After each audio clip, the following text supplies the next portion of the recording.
This Sunday presents preachers with an abundance of riches. It's not one of those "what do I preach on" weekends. It's a "which do I preach on" weekend. Charles Darwin, perhaps? How about Abraham Lincoln? Each of them celebrated his 200th birthday this week, not to mention Valentine's Day. So many possibilities. I could preach, for instance, on Darwin's Unitarianism. His paternal and maternal Wedgwood family roots were Unitarian. His mother took him to the local Unitarian church, and for a brief time he attended a Unitarian school.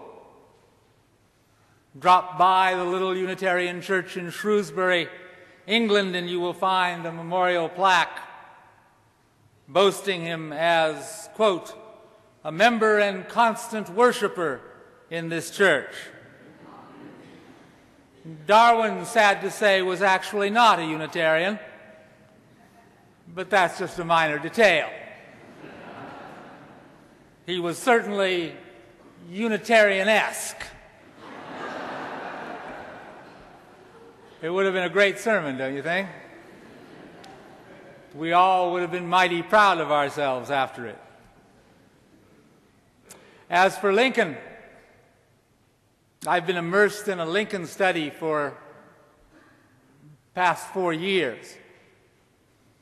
When my cancer returned in an incurable form a year ago this month, I had just gone to contract on what the whole world was surely waiting for: another Abraham Lincoln book.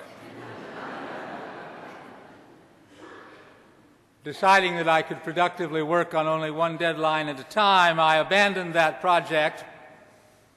But a growing fascination with the man, especially the untold story of the role he played in changing the United States from a resolutely secular to a de facto Christian state, has kept me riveted. I've just finished the 2 Lincoln bicentennial biographies, each of which came out in the beginning of January. Ronald C. White takes Lincoln's religious development more seriously than others do. And Michael Burlingame, he's coming here, by the way, in a couple of months. Do try to see him. His magisterial 2-volume study is a true masterpiece, shimmering with insight, and slated to be amended regularly online, certain to become the standard biographical study of America's most mesmerizing historical figure. I could easily have written 10 Lincoln sermons for this morning, but one was going to be difficult, very, very difficult. The sweet, indolent attitude I've fallen into during my seemingly endless stroll toward death easily persuaded me to resist the challenge of packing the essence of this magnificent, mysterious man into 20 minutes. I will, however, promise you this: I'll talk to David Robb and, God willing, set up an evening over the next couple of months when any of you who wish to can join me for a Lincoln Fest of sorts. We'll spend a couple of hours together exploring Lincoln's developing religious views and the impact they had, however inadvertent, on the shaping of church-state relations in this country. All of which brings me back to my default position: Valentine's Day. You may have noticed, especially those of you with a keen eye for the connection, that this year's Valentine's Day came hard on the heels of Friday the 13th. This is not as incongruous as it may sound. Love, it turns out, is more nuanced and tortured a subject than Hallmark and the floral industry will ever know. For instance, 2 fine new love anthologies have appeared in the bookstores, conveniently timed to dovetail with Valentine's Day. By my brief perusal of the tables of contents, some half the poems and stories included, all classics, treat love more as a curse than as a blessing.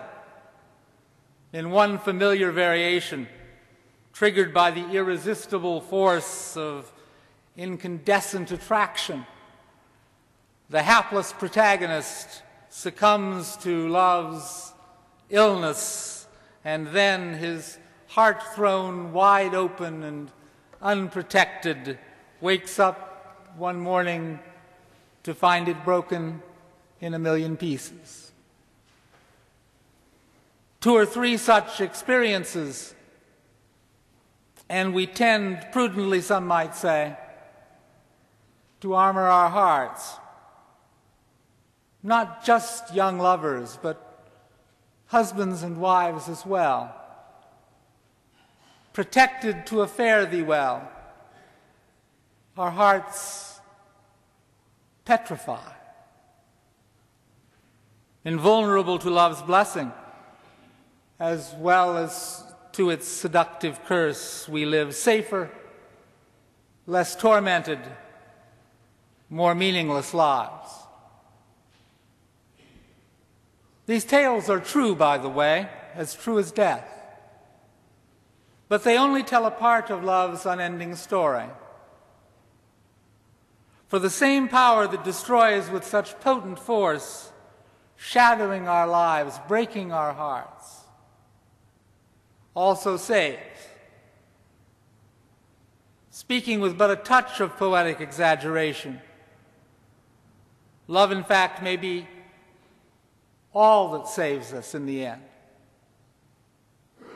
For the one thing that cannot be taken from us, even by death, is the love we give away before we go. Friday the 13th and Valentine's Day may be intimately and naturally connected, but so are love and salvation.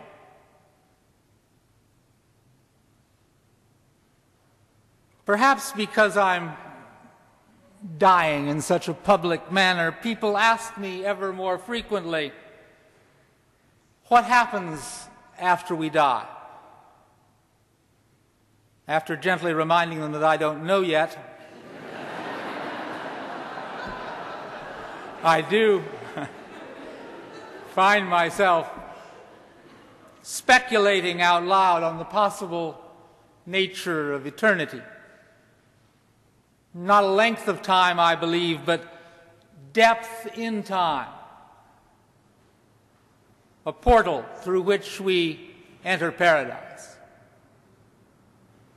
Until recently, I hadn't thought all that much about Judgment Day.